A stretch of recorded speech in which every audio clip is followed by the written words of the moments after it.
పాకిస్తాన్ మన దేశానికి శత్రువు దేశం అని చెప్పేసి ఇక్కడ అందరికీ తెలుసు. ఒక్కసారి కాదు, ఎన్నోసార్లు మన మీద దాడి చేసింది.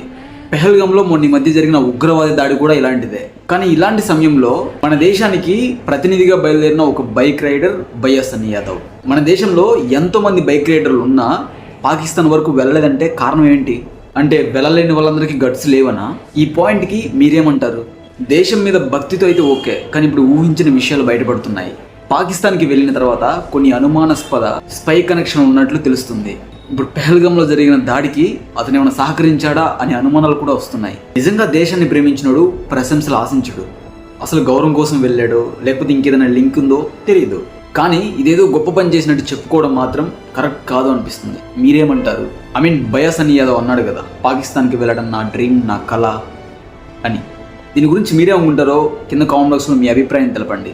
అలాగే మీరు ఫస్ట్ టైం కనుక నా వీడియో చూస్తుంటే వెంటనే సబ్స్క్రైబ్ చేసుకోండి. ఇంకా ఇలాంటి తెలియని విషయాలను మీ ముందుకు తీసుకొస్తాను. Thank you so much. మళ్ళా కలుద్దాం.